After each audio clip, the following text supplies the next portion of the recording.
One World Trade Center, ovvero la Freedom Tower, diviene ufficialmente il grattacielo più alto degli Stati Uniti d'America. A decretarlo è il Council of Tall Buildings and Urban Habitat, un'organizzazione no profit internazionale che si occupa proprio di queste classifiche.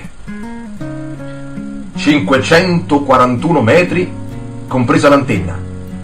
Questo sarà il nuovo record americano. Dico sarà perché l'enorme palazzo non è stato ancora inaugurato. Il record è comunque suo. E Duma ride. Sì, ride. Per la cronaca, Duma ha 79 anni e vive nel villaggio di Thame, in Nepal. La vecchina non ha una laurea e neppure un lavoro, nel senso di uscire da casa tutti i giorni inseguendo auto che sfrecciano di indifferenza, sadici treni che scappano e folle di pendolari professionisti della calca. No. Con in palio la floridezza di un'indispensabile busta. No. Per uno scatto in avanti nelle gerarchie e un ulteriore abbocco nella busta di cui sopra. No. Niente di tutto questo. Ma Duma ride. Già, è proprio questo quello che fa. E la sua non è la solita storia da esotica saggia orientale che ci guarda da lassù. Qualcosa di vero c'è in questa affermazione, ma non è affatto la prima parte. D'altra parte, non arrivi a 79 anni con ancora la forza di sorridere senza aver visto il peggio che la vita possa offrire. Quella luce negli occhi costa assai. Ecco perché ride. Non di meno, Duma non ha la TV al plasma, neanche quella via cavo, non ha proprio cavi, ecco, non ha una smartphone. Di smart ha il suo cervello e ne basta e avanza. Questo non vuol dire che sia un genio, perché non ci vuole un genio per arrivare lassù, a 79 anni intendo. Devi volerlo davvero. Poche chiacchiere e occhi sulla cima. Duma sente la radio, questo sì, e quel giorno la voce che balla nella scatola racconta di un primato. La Torre della Libertà è la più alta d'America. 541 metri, osanna la voce. Duma prima sorride, ci pensa su e ride. Perché anche se sa che la radio non ne parlerà, Duma è una vita che cammina, dorme e sogna dalla casa più in alto del villaggio di Thame, sui monti dell'Himalaya, a 3800 metri. Questa è la mia torre, pensa. La torre della felicità.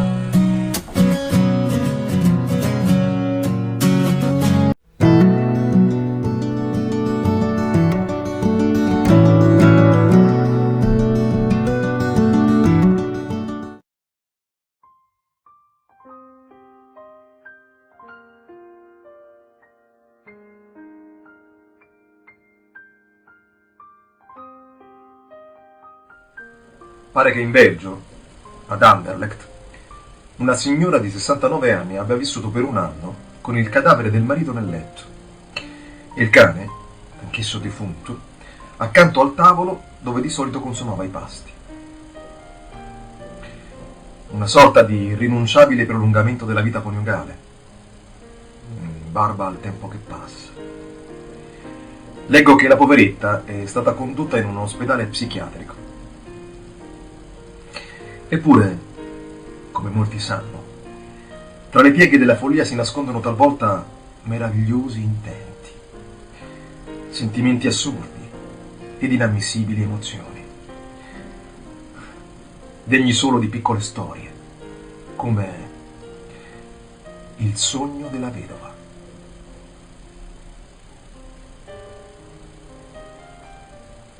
Dormi, marito mio. Dormi e riposa. Sogna tranquillo, ma non troppo. Si sa come fanno i sogni, lo sappiamo bene, tu ed io. Sono come gli attori, talmente desiderosi d'applausi che sono capaci di tutto pur di mantenere il sipario aperto. L'ultimo sogno, poi, è il più vanesio tra essi. Una trappola sotto forma di paradiso su misura per il protagonista di turno. C'è tempo, amore mio, c'è ancora tempo. Un'eternità, dicono. Ed io non sono ancora pronta per così tanto. Sì, so bene cosa vuoi dirmi, ma non prendermi per folle anche tu, almeno tu. So tutto, è per questo che ho messo il mondo in pausa. Quel che so mi basta, ed è così facile amare quel che ti è sufficiente. Domani arriverà, non mi faccio illusioni, credimi, il domani arriva sempre, anche quando ti volti verso un giorno qualsiasi alle tue spalle. Una foto rubata con astuzia, una lettera fortunata perché scritta senza pensare a come concluderla, un perfetto regalo frutto del caso. Assecondami, compagna, amico, ovvero gli occhi che hanno saputo guardare, dove non vedevo, dove non potevo e forse non volevo. Proviamo a non morire. E se non ci riusciamo, ne sarà valsa comunque la pena. Vivere di follia. Leggi pure, amore senza fine.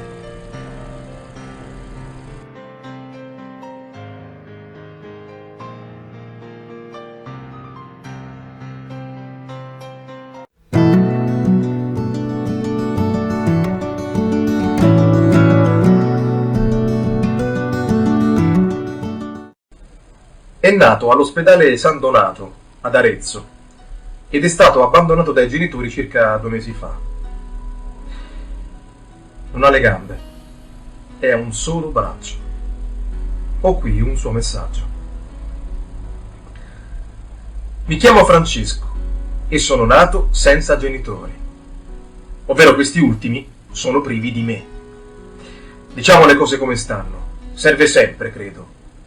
Per me loro sarebbero andati bene, mi sarei fidato sulla carta, come si suol dire. D'altra parte cos'altro possiamo fare, noi che siamo all'inizio del viaggio? Ci prendiamo quello che troviamo. Mamma, papà, nazionalità, lingua, religione e soprattutto il corpo. Ecco, il corpo. Già, quando dico corpo, sapete dove voglio andare a parare? Basta guardarmi, anzi che dico, ammirarmi.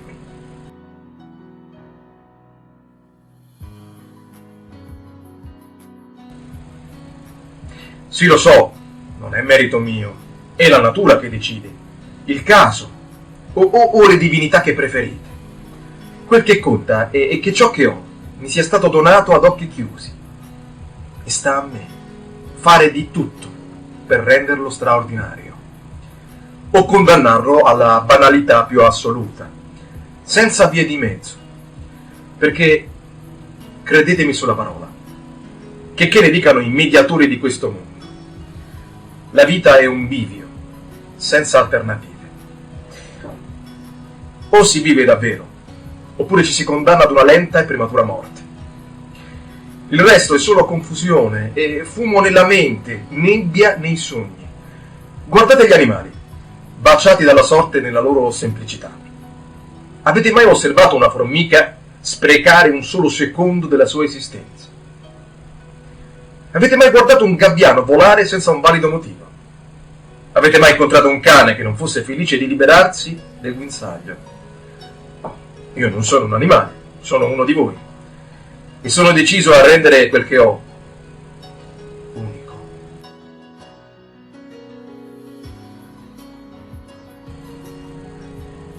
Cosa? Sono un ingenuo? Sono troppo piccolo per capire? Come dite, tutte e 2 le gambe e un braccio mancanti? Ma, eppure avevo premesso che avrei cercato di dire le cose come stanno. Amici miei, l'aggettivo mancanti si riferisce a quello che esiste e un attimo dopo non c'è più. Senza gambe e un braccio, io ci sono nato, come senza i genitori. ragion per cui la mia forza, le mie emozioni, i miei desideri nuotano nel mare che ho a disposizione. Ho un solo braccio. Ma che braccio!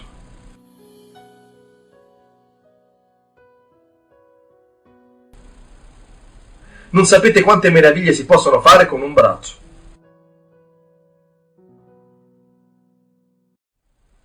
Posso scrivere storie, più lentamente forse, ma non per questo meno degne di essere lette.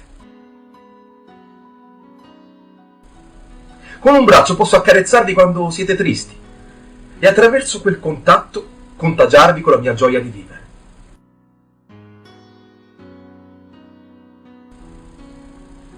Con un braccio posso abbracciarvi solo da una parte, è vero, ma per me vale doppio.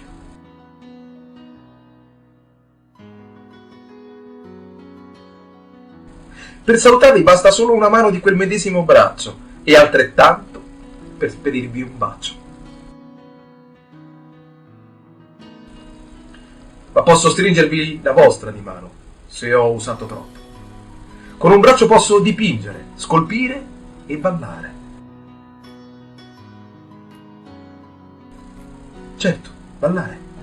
L'ha detto l'infermiera che ho le dita da ballerino. Sarò il primo danzatore sui polpastrelli. E se tutto ciò non bastasse, beh, me ne farò una ragione. Perché mi chiamo Francesco e sono nato senza gambe e con un solo braccio. Ma che braccio!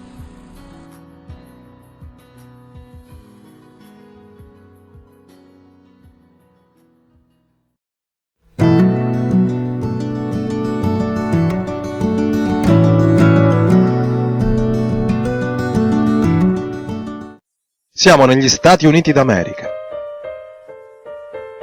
In un'abitazione di Barkersville, nella contea del Cumberland, nel Kentucky, tutto sembra calmo. La mamma è in veranda, ignara della tragedia che sta per precipitare su quel che resta della sua esistenza. Suo figlio, 5 anni, guarda il Cricket calibro 22, il fucile per bambini, che gli è stato regalato dai genitori. Ma non si limita solo a guardarlo, perché è un regalo. E i regali i bimbi adorano osservarli, perfino scartarli. Ma poi vogliono usarli, come gli aggrada. Il nostro prende il fucile e lo punta sulla sorellina, un'altra bambina, precisamente di 2 anni. Ma non si limita solo a puntarlo, perché quando dai un fucile a un bambino, non puoi pretendere che non lo faccia esplodere. Blam! Suonare un poderoso blam è dopo tutto il suo più grande desiderio. La bambina crolla in terra. Ma non si limita a questo, poiché laddove a 2 anni una creatura esile come una bimba riceva una fucilata, che sia un'arma per ragazzi o meno, poco importa. Morte, disperazione e solita amara eco sulla stampa. Chi risponderà per questa morte? Il fratellino che ha sparato? I genitori che gli hanno donato il fucile stesso? Chi l'ha fabbricato?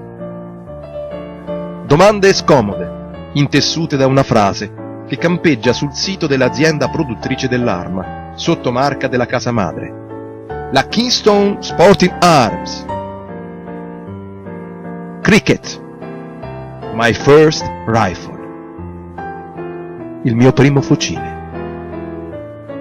Il mio primo! Ecco cosa contraddistingue la storia di un bambino, di una famiglia e forse di una generazione. Dice tanto, proprio perché è il primo, e se il buongiorno si vede dal mattino. Il vostro primo libro. Spiega tutt'altro, è ovvio, ma questa è troppo facile. Il vostro primo pallone. Lo ricordate? Di sicuro, com'è possibile dimenticarlo? Il vostro primo triciclo. Il primo zaino per la scuola. Il primo diario. Il primo letto.